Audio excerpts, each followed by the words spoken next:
함께 나눌 말씀은 마가복음 15장입니다.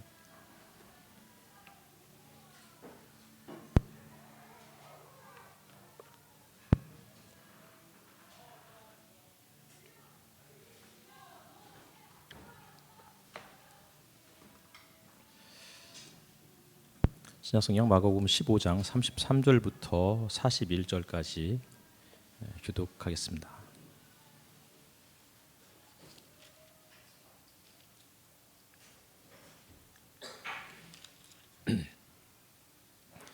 제가부터 읽고 여러분께서 읽으시고 맨 마지막 절은 함께 읽겠습니다. 낮 12시가 되었을 때 어둠이 온 땅을 덮어서 오후 3시까지 계속되었다.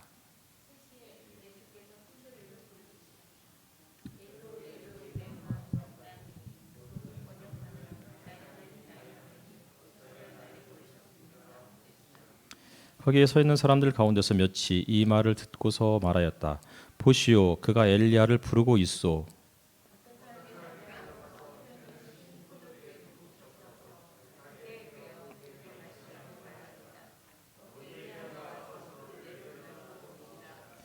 예수께서는 큰 소리를 지르시고서 숨지셨다.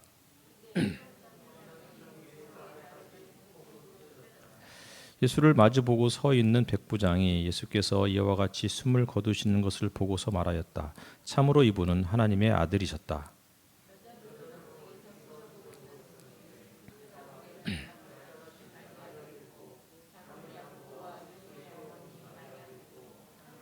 같이 읽겠습니다. 이들은 예수가 갈릴리에 계실 때 예수를 따라다니며 섬기던 여자들이었다. 그 밖에도 예수와 함께 예루살렘에 올라온 여자들이 많이 있었다. 아멘. 앞뒤 좌우에 계신 분들 인사 한번 나누실까요? 한 주 만에 또 뵙는데요.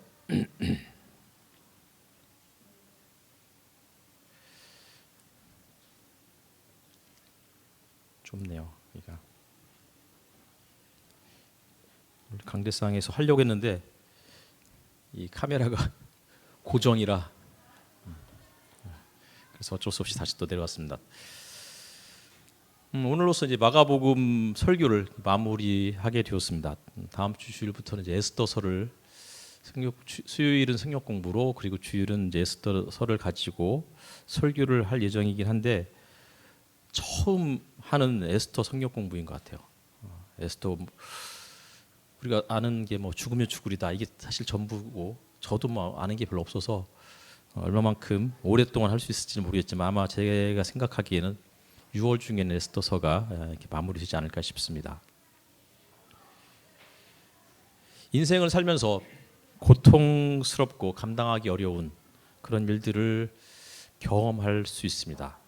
기본적으로 우리가 태어나면서부터 뭐 수십 년을 이렇게 살면서 한 번도 아프거나 혹은 슬픔이나 혹은 뭐 또 여러 우리가 생각지 못했던 그런 고통을 경험한 사람은 없다라고 경험한 적이 없다라고 말할 수 있는 사람은 아마 아무도 없을 것입니다. 수치심, 외로움, 뭐 상실감, 요새 또 직장 생활에서의 이런 어떤 이 성과를 위한 압박감, 또 학교에서는 이제 기말고사 기간이니까 성적에 대한 압박감 등등이 사실은 우리가 모든 이런 그 삶의 일부분을 살아가고 있는 모든 사람들이 마땅히 당할 수밖에 없는 스트레스이고 고통이 아닐까 싶습니다. 근데 이제 뭐 수치심이나 외로움 혹은 뭐 상실감, 뭐 성과에 대한 압박이나 이런 스트레스들 이외에도 또 감당하기 어려운 고통이 있는데 그것은 아마 버림받은 경험이 아닐까 싶습니다. 누군가로부터 버림받았고 그런데 그는 없고 여전히 나는 살아남아 있는 그러면서 살아남은 자의 슬픔 뭐 이런 것들이 우리가 겪게 되는 고통 중에 또 가장 큰 고통 중에 하나가 아닐까 이런 생각을 해보게 되죠. 어쨌든 오늘 본문은 버림받음에 대한 그런 이야기이고 거기에 대해서 또 이야기를 함께 나누려고 합니다.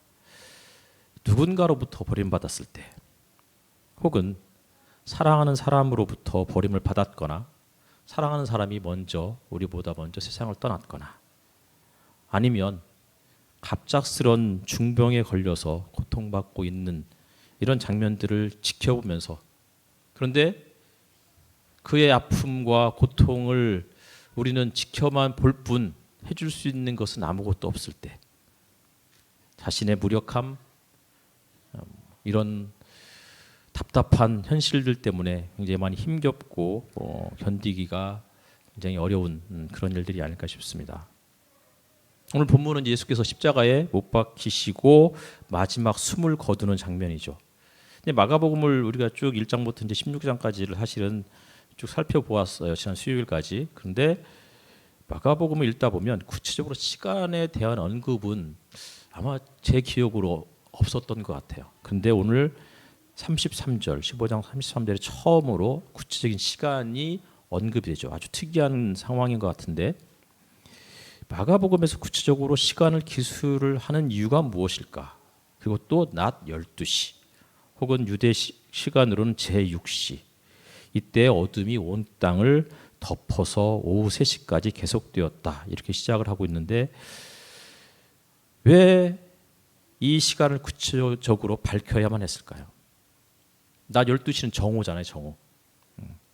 정오의 시간, 태양이 우리 머리 위에 떠올라 있는 시간, 해가 중천에 떠 있는 시간, 그때 정오의 시간은 태양이 만물을 비추고, 그래서 그 태양 때문에, 햇볕 때문에 만물이 활력을 얻고 활발하게 신진대사를 하는 그러한 시간이 정오의 시간입니다.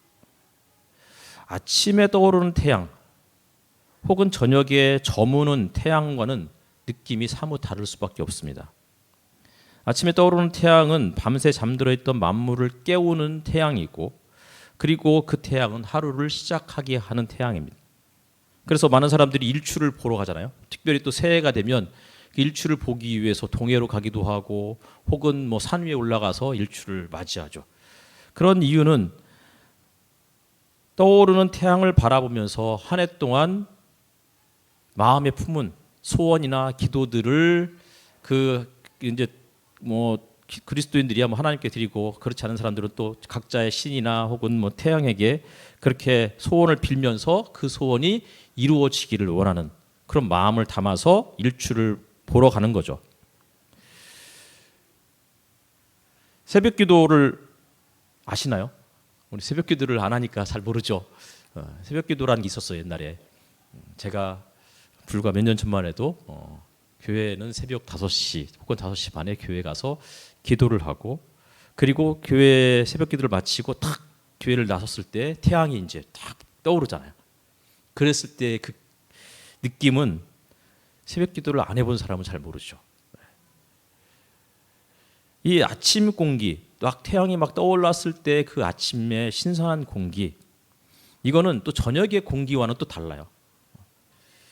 저녁 시간에 태양이 저무는, 그래서 땅거미가 그 물안개처럼 들이우는 그러한 시간의 하늘을 보면 또 어떤 기분이 드나요? 이건 아침에 일출의 모습과는 또 다르죠.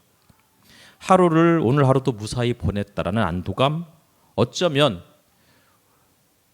기나긴 저녁, 기나긴 밤을 보내야 된다라는 두려움을 갖고 일몰을 맞이하는 사람도 있을 수 있어요. 어떤 사람은 또 나를 기다리고 있는 사랑하는 가족들이 있는 집으로 돌아가는 시간이라서, 그래서 또 일몰을 바라보면서 굉장히 마음이 여유로워지고 포근해지는 사람도 있을 수 있겠죠. 프랑스 화가 중에 밀레라는 사람 아시죠? 밀레의 만종. 이건 뭐 다들 모르는 표정으로, 밀레가 뭐냐, 당길레는 아는데 밀레는 잘 모르겠다, 뭐 이런 밀레의 만종이라는 그림이 있죠. 가난한 두 부부가 수학을 마치고 하루 일과를 마치고 해가 지는 들판에 서서 기도하는 모습. 근데 밀레는 어렸을 때부터 가난한 농부의 아들로 자랐고, 그리고 프랑스에서 이제 뭐 부르주아 혁명이 일어나서 수많은 이제 사람들이 도시로 밀려오고 이러면서 신흥계급 상인들이 열심히 뭐 계속 성공하는 그런 상황에서 그러니까 농촌이 농촌에 살아가는 사람들이 너무나 가난하고 헐벗는 것들을 직접 목격을 해야만 했죠. 밀레 역시도 사실 가난한 그런 화가였어요. 그랬는데 그가 이제 그 농촌으로 돌아가서 그림을 그리는데 이제 그 사람의 주 그림의 대상은 소재는 다 이제 그런 시골 풍경, 전원 풍경인데 평화로운 풍경의 기도인 줄 알았는데 한 해 수확을 마치고 하나님께서 우리에게 이러한 풍성한 수확을 주신 것을 감사하는 그런 기도인 줄 알았는데 그런 게 아닐 수 있다라는 것들을 이렇게 보게 되었죠. 그러니까 이 사람들은 늘 가난했고 풍성한 수확을 거두긴 했지만 그것은 자신의 수확이 아니고 사실은 지주의 수확물이었고 그리고 그것의 일부를 받지만 사실 그거 가지고는 가족이 살 수 없는 그럼에도 불구하고 감사의 기도를 드리는 부부의 모습을 밀레가 그렸다라고 이야기하는 사람도 있고 또 어떤 사람은 그 두 사람이 기도하는 그 바닥을 보니 아기의 무덤 같은 이제 그런 게 이렇게 살짝 올라와 있는데 이것은 두 사람의 아이가 그 당시에 그 유럽을 뭐 어떤 강타했던 콜레라였던가요? 그것 때문에 그 아이를 잃고 그래서 슬퍼하면서 하나님 앞에 드리는 기도의 모습을 그렸다라는 그런 설도 있습니다. 뭐 어떤 것이 맞는지는 잘 모르겠지만 어쨌든 간에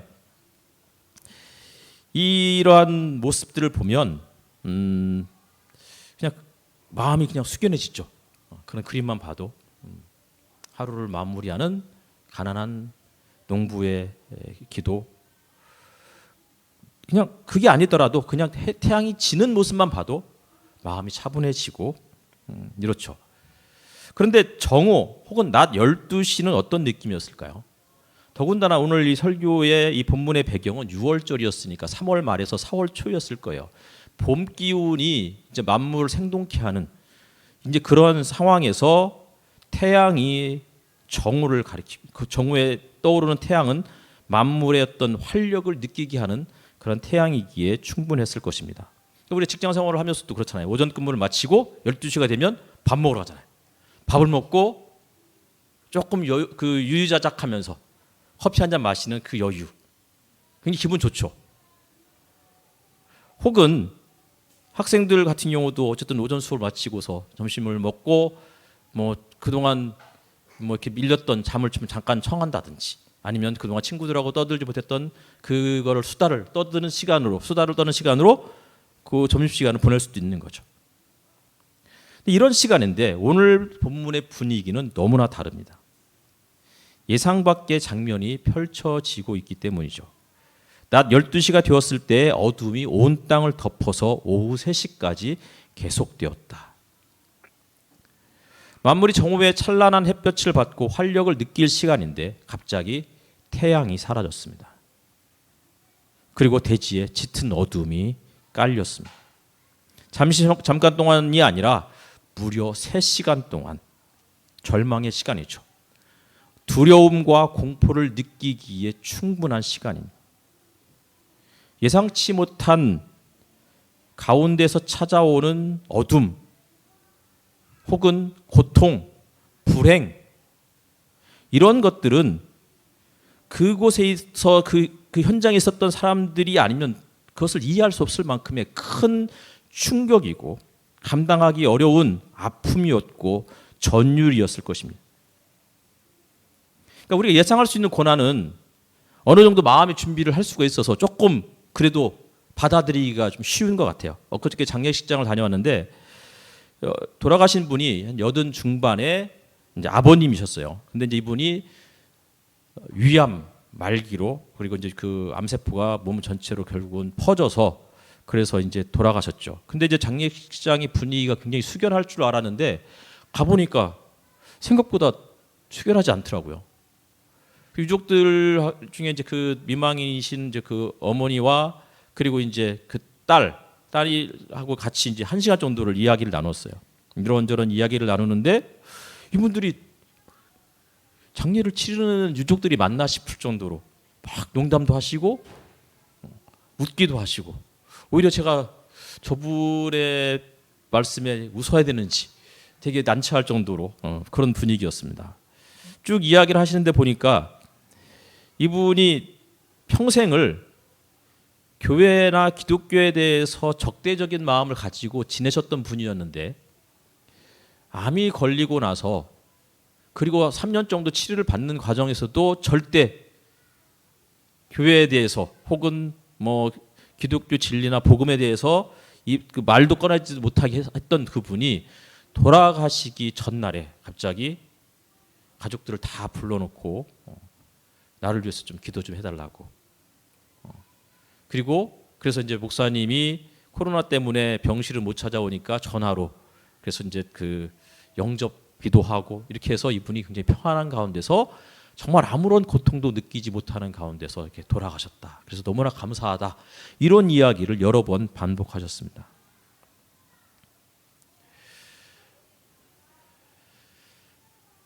어쨌든 그분들은 그 아버님의 혹은 남편분의 죽음을 예상하고 있었고 몇 년 동안 그러면서 조금씩 그 죽음을 마음으로 맞이할 수 있는 받아들일 수 있는 그러한 준비를 갖춘 분들이었던 거죠.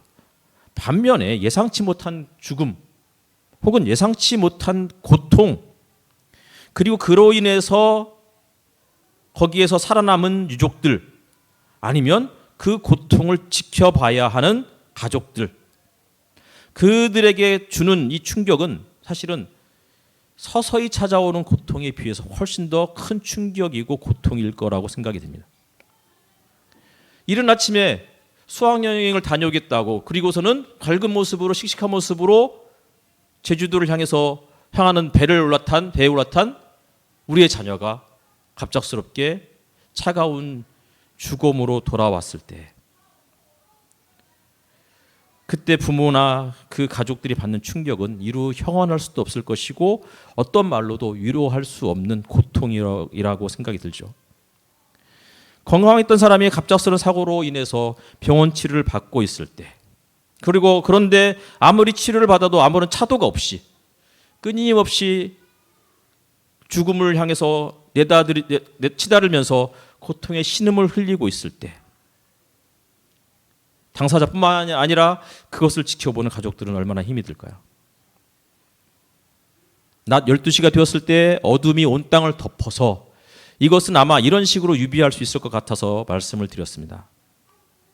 예수님의 십자가 처형이 그런 충격이 아니었을까요? 불과 며칠 전만 해도 수많은 군중들이 예수님을 환호하면서 호산나를 외쳤다고요. 그리고 제자들은 예루살렘으로 올라가는 그 노정에서 누가 크냐고 서로 다투었고 심지어는 한 제자의 어머니가 자기의 두 아들을 예수님의 좌우에 앉게 해달라고 이렇게 간청하는 모습들. 그런데 그런 분위기들이 싹 사라져버렸죠. 순식간에.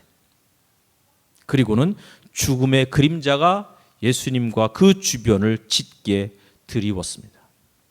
죽기까지 따르겠다고 했던 제자들은 어느덧 다 도망갔고 배신했고 부인했고 또 마가복음에 보면은 한 무명의 젊은 청년은 예수님이 체포되는 그 순간에 그 현장에서 벌거벗은 몸으로 달아나 버렸습니다. 수많은 군중들은 물론이고 수년 동안 동고동락하면서 함께했던 제자들이 다 떠나버렸을 때 예수님은 어떤 마음이었을까요? 겟세마네 동산에서 밤새 기도했던 장면을 우리는 기억하고 있습니다. 아바 아버지께서는 모든 것을 하실 수 있으니 모든 것이 가능하오니 내게서 이 잔을 거두어 주십시오. 예수님은 하나님의 능력과 하나님의 살아계심과 하나님의 신실하심을 누구보다도 잘 알고 계신 분이었고 그분은 그것을 분명하게 알고 믿고 기도했습니다. 전혀 의심하지 않고 심지어는 바로 직전에 이 산더러 들려서 바다에 빠져라라고 기도하고 전혀 의심치 않으면 그대로 될 것이라고 하셨던 그 예수님이셨는데 막상 자신에게 닥친 죽음의 위협으로부터 자신을 건져달라는 그 기도에는 하나님께서 전혀 응답하지 않으셨습니다. 왜 그러셔야 했을까요?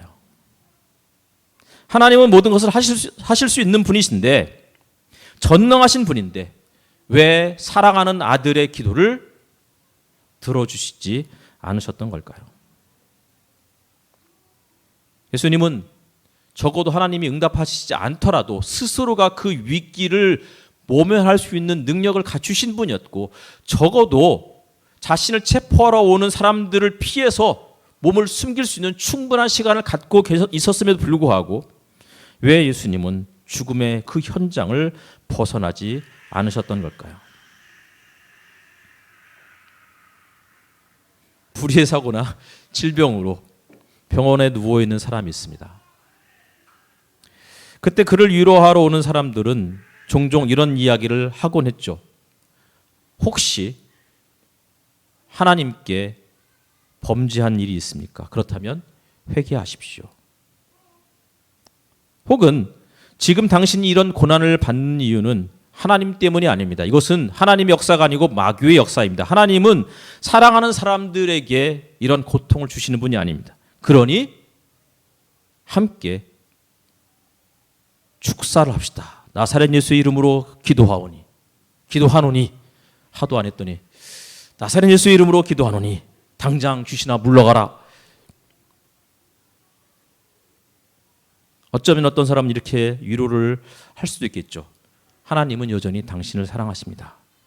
지금 당신이 겪고 있는 이 고통은 당신을 지금보다 한층 믿음을 성숙시키기 위한 과정일 것이고, 하나님께서 이 과정을 잘 통과하면 더 크게 사용하실 것입니다. 그러니 감사함으로 인내하면서 기도하십시오. 만약에 우리가 그런 질병 가운데서 고통받고 있는 사람인데 사람들이 계속 와가지고 어떤 사람이 이렇게 얘기하고 어떤 사람 저렇게 이야기하고 한다면 그런 것들이 위로가 될까요? 그냥 내버려 두지. 그냥 와서 아무 말도 하지 않고 그냥 손 한번 잡아주고 빨리 갔으면 좋겠다. 이런 생각을 하지 않을까 싶습니다.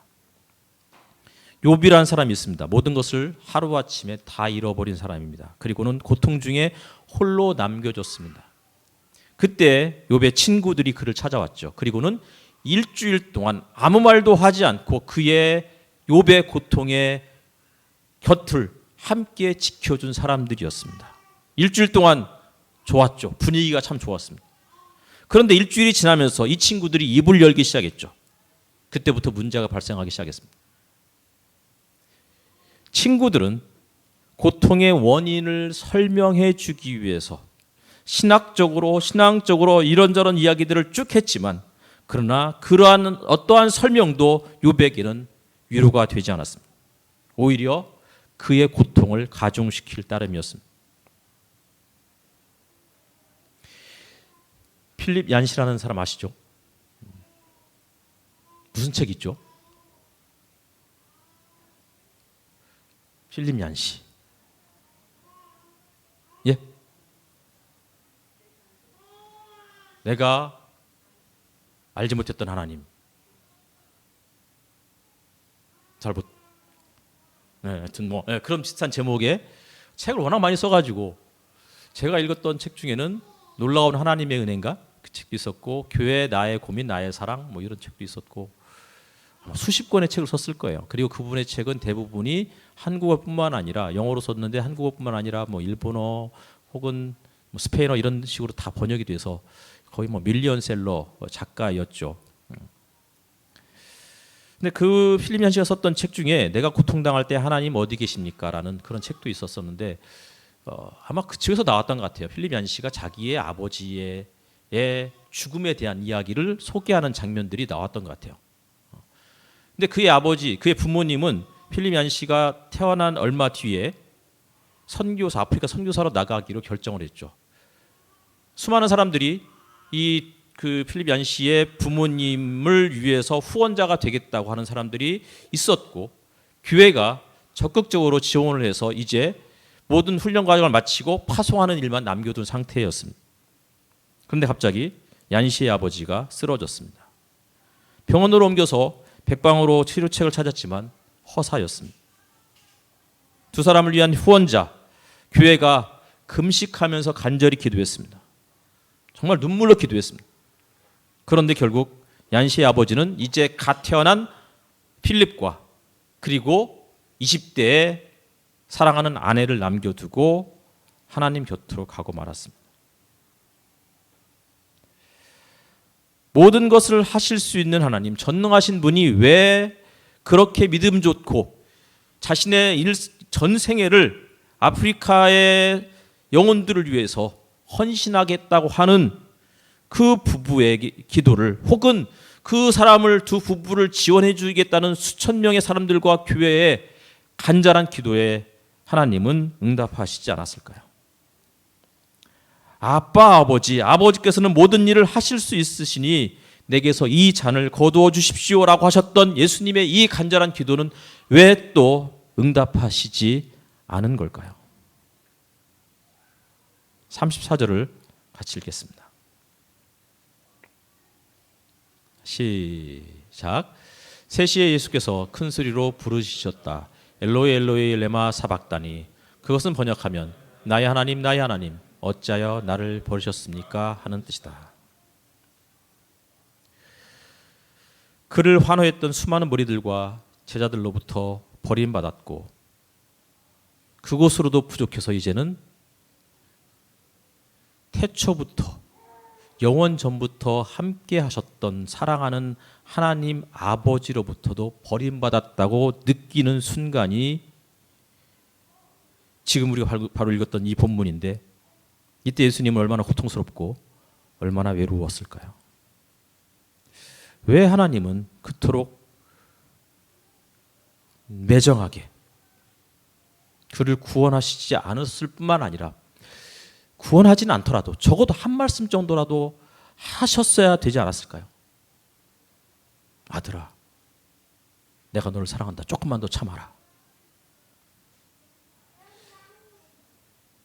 마가복음 1장 1절은 이렇게 시작하죠. 하나님의 아들 예수 그리스도 복음의 시작은 이러하다.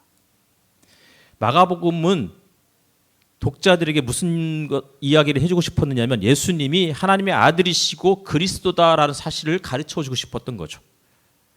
그래서 이제 마가복음 전체를 쭉 살펴보니까 예수님을 하나님의 아들이라고 표현한 본문은 어디이며 예수님을 그리스도라고 표현한 본문은 어디인가 살펴보니 굉장히 재미있는 것은 1장에서 예수님이 첫 공생애를 시작할 때 요단강에서 요한에게 세례를 받으실 때 하늘로부터 들려왔던 음성이 뭐였죠? 너는 내가 사랑하는 아들이다. 내가 기뻐하는 자다. 요 음성을 듣는 거예요. 그리고 곧바로 예수님이 사역을 하시는데 귀신 들린 자가 사실 귀신이죠. 귀신들이 예수님께 당신은 하나님의 아들이신데 어찌하여 우리를 멸하려고 오셨습니까? 이렇게 자꾸 묻는 거예요. 그때마다 예수님은 그 입을 닫으라고 명령하시죠.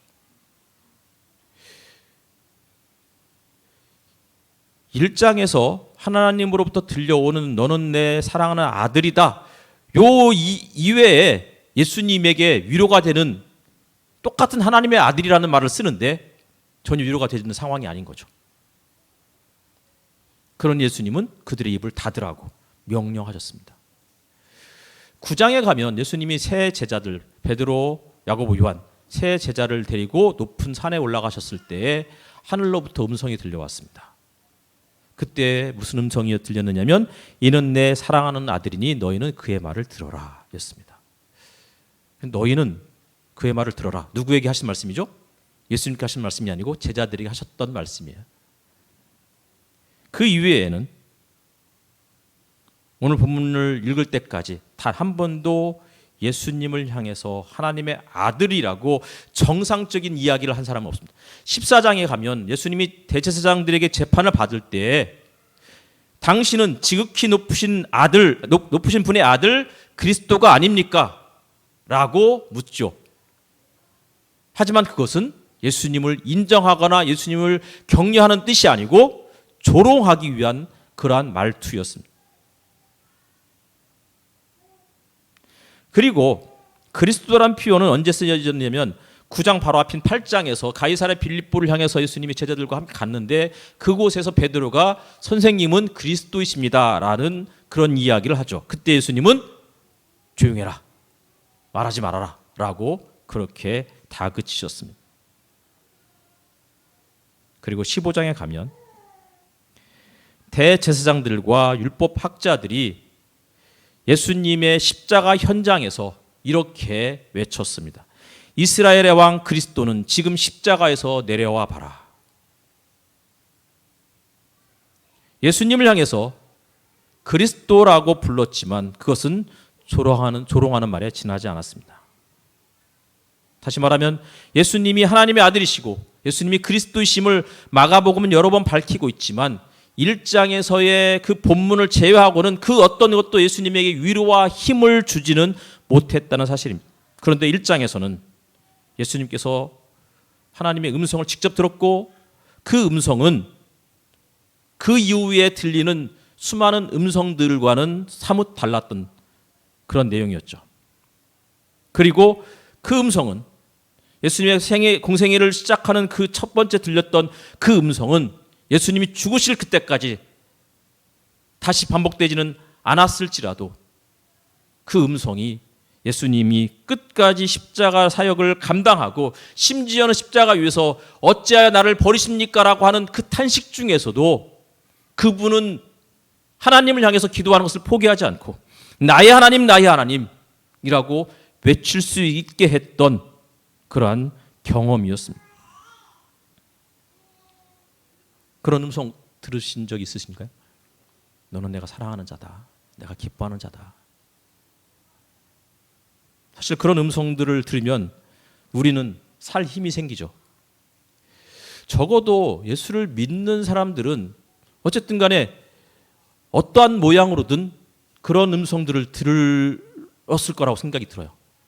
성경을 읽다가 설교를 듣다가 기도를 하다가 뭐 책을 읽다가 혹은 누군가를 통해서 그 한마디가 평소에는 그런 이야기가 그냥 아무런 의미로도 안 느껴졌는데 갑작스럽게 하나님이 너를 사랑해. 이 한마디가 나를 사랑한다는 그 한마디가 내 막 그 다쳤던 마음들을 눈 녹듯 다 녹게 만들면서 주님을 향한 평생의 헌신 이런 것들을 하겠다고 고백하게 하는 힘이 되었을 거라고 생각이 듭니다. 그런 경험이 있으면 갑자기 그동안 믿겨지지 않았던 것들이 다 믿어지죠. 그 전까지는 도무지 이해할 수 없었던 하나님의 말씀이 이해가 되어지죠. 그리고 느껴지지 않았던 하나님의 사랑이 쓰나미처럼 갑자기 우리를 덮치는 이런 경험들을 하게 됩니다. 그러나 그런 경험들은 흔치 않습니다. 예수님께서 들으셨던 너는 내 사랑하는 아들이다. 내가 너를 좋아한다 혹은 기뻐한다. 이 말씀은 십자가 현장에 이르기까지 자신의 사역을 감당했던 힘이 되었지만 최후의 순간 모든 사람들이 자신을 떠나버리고 심지어는 하나님조차도 자신을 버렸다고 생각하는 그 순간까지 그 음성은 반복되지 않지만 그러나 적어도 그 음성이 마지막 순간까지 자신의 사역을 감당하고 끝까지 자신의 사람들을 사랑하게 하는 힘이 되었다는 사실입니다. 오히려 나의 하나님 어찌하여 나를 버리셨습니까? 라는 그런 외침만이 짙게 깔리는 것 같은 절망의 현장에 공허하게 울려 퍼지는 가운데서도 그래도 나의 하나님 일하면서 기도하도록 하는 힘이 되었다는 사실이죠. 한 소년이 있었습니다. 갑작스럽게 사랑하는 어머니가 예기치 못한 불의의 사고로 세상을 떠나고 말았습니다. 그 소년은 아직 어렸지만 예수를 믿는 사람이었기 때문에 하나님께 간절한 마음으로 기도를 드렸습니다.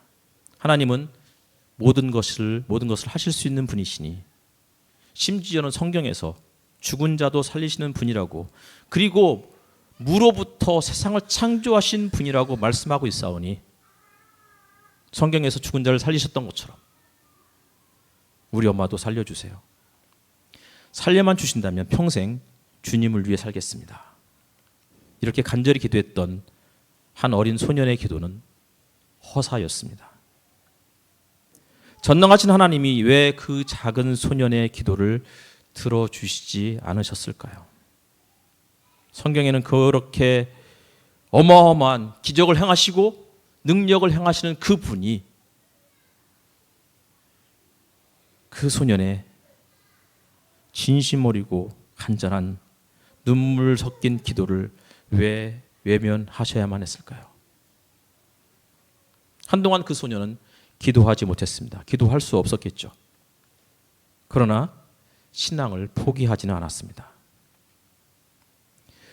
엄마를 향한 그리움이 불쑥 찾아올 때 그 소년은 종종 왜 하나님이 자신의 기도를 들어주시지 않았느냐고, 왜 적어도 사고 직전에 자신의 엄마를 구해 주지 않았느냐고 그렇게 불평하며 따지고는 했지만 결국 그는 다시 교회를 다니기 시작했고 종종 기도를 이어갔습니다.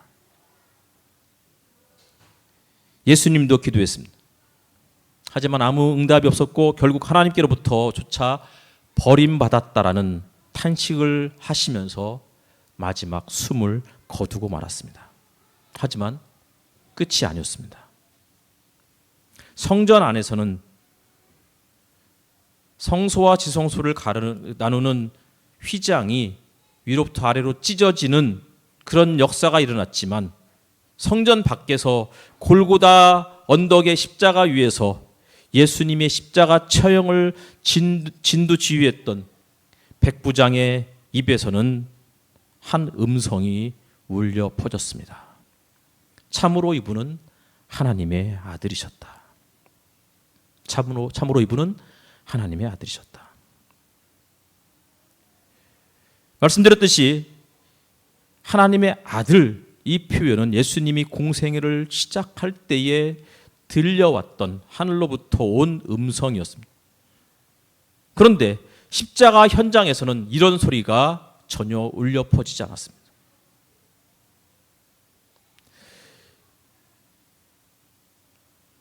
적어도 예수님이 숨을 거두신 그 순간까지 하늘로부터 아무런 소리가 들리지 않았고 하나님은 끝까지 입을 다물고 계셨습니다.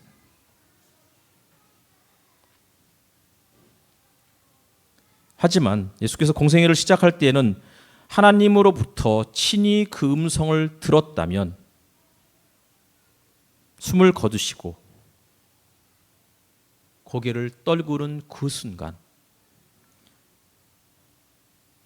하나님의 아들이라는 이 음성은 하늘 위가 아니고 하늘로부터가 아니고 십자가 아래로부터 땅으로부터 들려오기 시작했습니다. 그런데 십자가 주변에는 백부장만 있었던 것이 아닙니다. 십자가 주변에는 또 다른 사람들이 있었는데 그들은 다 여인들로 그렇게 소개되고 있습니다. 그들은 실망과 두려움, 충격 속에서 어깨를 움츠리면서 십자가 주변에서 멀찍이 서서 있었던 여인들이었는데 백부장의 이 외마디 외침이 그 여인들에게 소망을 주진 않았을까요? 그들의 이름은 막달라 마리아였고 작은 야고보와 요새의 어머니 마리아였고 살로메였고 심지어는 예수께서 갈릴리로부터 예루살렘에 오기까지 이름 없이 빛도 없이 예수님을 함께 따르며 그분을 섬겼던 여인들이었다고 그렇게 이야기하고 있습니다. 백부장과 마찬가지로 십자가 주변에 있던 여인들도 철저히 버림받은 가운데서 죽어가는 예수님을 바라보면서 백부장처럼 절망만 하지 않고 그 순간에 이분은 진실로 하나님의 아들이셨구나 라고 고백하지는 않았을까요?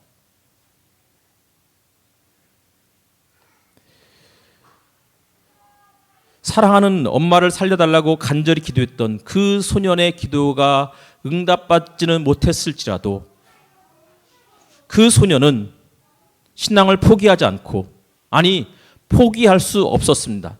왜 그랬을까요? 주변의 사람들이 가끔씩 던져주는 한마디 때문이었죠.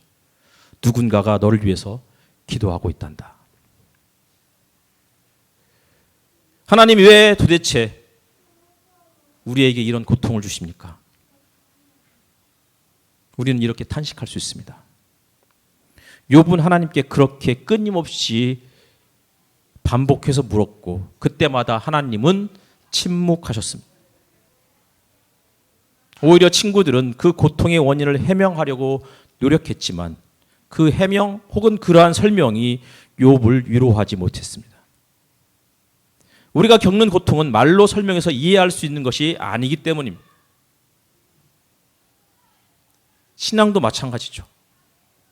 그럼 어떻게 해야 될까요? 적어도 살아가면서 그분이 나를 사랑하신다라는 그런 이야기들을, 그런 음성들을 한 번쯤은 위로부터 들어야 하지 않을까요?